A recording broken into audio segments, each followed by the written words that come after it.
Welcome back to our culinary journey through South Korea. Today, we're exploring another gem in Seoul, Zero Complex. A Michelin one-star restaurant nestled in a serene residential neighborhood, and it took us a bit of effort to find it. I have to admit, I came in with modest expectations, especially after an unforgettable meal on our first night. We're here for a casual lunch, and I often find that lunch menus tend to be simplified. However, I'm pleasantly surprised to discover that the style here perfectly aligns with my tastes. So, without further ado, let's dive into the menu. The lunch menu features 6 main dishes, and when we add in the appetizers and the petit four, we have a delightful total of 10 dishes to savor. The first appetizer we have is the fresh prawn tartare. What impresses me is the freshness of the prawns. Once you take a small bite, your palate will be awakened. Alongside, you'll find a vibrant pink powder, plum powder.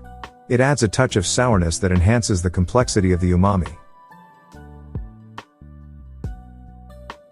The next dish is another appetizer, presented as 3 small bite-sized portions.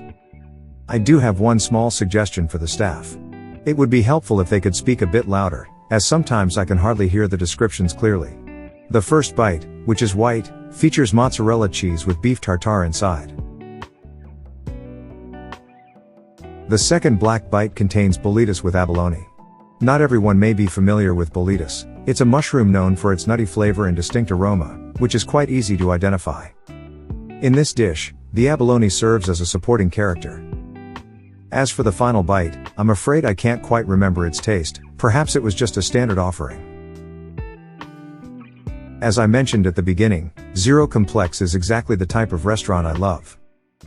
Just look at this next dish. I don't think I need to explain too much, as you can see on the screen, it's a potato soup. The soup itself is creamy, and a few drops of sesame oil enhance its aroma beautifully. The chef cleverly uses the original potato as the bowl. The potato is lightly baked and seasoned with a touch of salt, making it truly all you can eat. The next dish is definitely a highlight of this journey. It's presented like a layered cake. This creation features a combination of squid and persimmon. Persimmon, being a seasonal fruit, brings a unique sweetness that beautifully complements the squid, which has a subtle briny essence. In terms of texture, the persimmon adds a crispness, while the squid offers a slight, bouncy mouthfeel. The yogurt-like sauce ties everything together perfectly. If I ever return, this dish will be the reason why.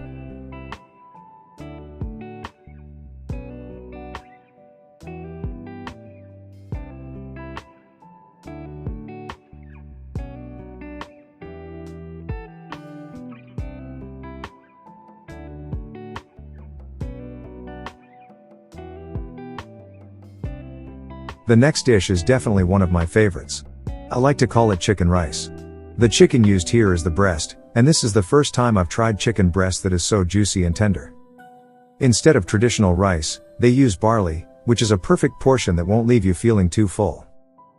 I almost forgot to mention the sauce. It's made from foie gras.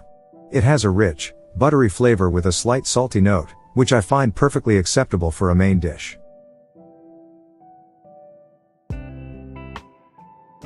Here's the last dish before we move on to dessert. This dish features tenderloin with mushrooms. The beef is served without any extra seasoning, which raises the question, what differentiates Korean beef from regular beef, especially given the higher price? I believe this dish provides the answer. It's all about palatability and the desired chewiness. It may not deliver the most intense flavor, but everything is perfectly balanced. Beneath the tenderloin, you'll find the mushrooms paired with finely chopped celery.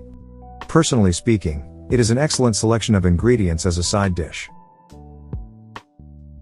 I'm sure everyone has tried sourdough, but what about sourdough dessert? This dish features French sponge fingers topped with sour cream, similar to what you'd pair with bread, and it's drizzled with olive oil. It's hard to imagine sourdough as part of a dessert, but the chef's creativity really shines through here.